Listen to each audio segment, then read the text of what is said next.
Salut, voici donc le compte-rendu lecture de février. Cette fois, j'ai lu 29 BD et je vous en parle tout de suite. L'Author in the End of the World, un one-shot très cool et une très bonne surprise qui sort en mai. Aubépine tome 3, on vous a déjà parlé du tome 1 et je dirais que c'est encore mieux, alors foncez. Petite balade et grande muraille. C'est un carnet de voyage plutôt intéressant qui va vous faire découvrir pas mal de choses sur la Chine. La Cité sans nom tome 3.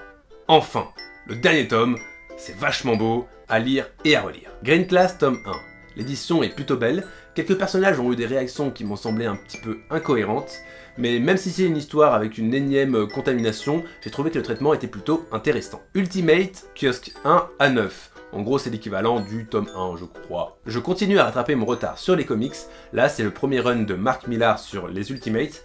Je trouvais ça plutôt sombre, du style Ant-Man qui bat sa femme. Après, ça fait très années 2000, mais je trouvais ça plutôt intéressant. Un peu de tarte aux épinards, tome 1. Qu'est-ce que c'est lourd! Des quiproquos, des jeux de mots pourris, des rêves grossières, c'est beaucoup trop. Hope One, tome 1. Plusieurs couples sont envoyés dans l'espace afin de survivre à un cataclysme.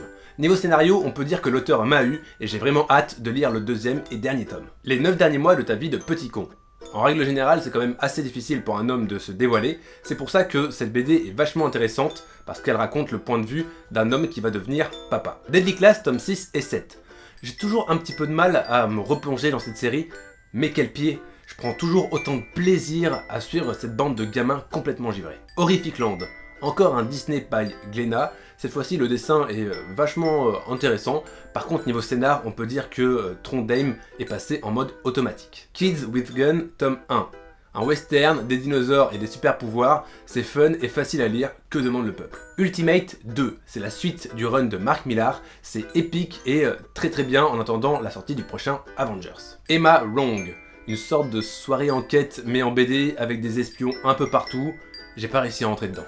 Dans un rayon de soleil, c'est de la bombe. La BD est énorme, l'univers est créé de toutes pièces et les dessins sont magnifiques. Si je devais retenir seulement 3 BD de mes lectures de février, je commencerai par L'Author in the End of the World, parce qu'en fait elle utilise des codes classiques du shonen mais pour un one shot et c'était une très bonne surprise. Ensuite ce serait La Cité sans nom tome 3, parce que les relations entre les personnages sont super bien travaillées et l'histoire est méga belle. Et pour finir, Dans un rayon de soleil, parce que l'histoire d'amour est magnifique, les dessins sont ouf et à chaque fois qu'on plonge dedans, on a l'impression de partir pour un autre monde. Bon alors, comme d'habitude, si vous avez un avis sur une de ces BD, je vous laisse nous le donner en commentaire. On met parfois un petit peu de temps, mais on essaie de répondre à tout le monde. En attendant, je vous dis à bientôt pour de nouvelles vidéos. Salut! L'Author in the End of the fucking world of the... L'édition est plutôt belle. Plusieurs couples sont envoyés dans l'espace suite à un cataclysme. Next. Ah, c'est très épique.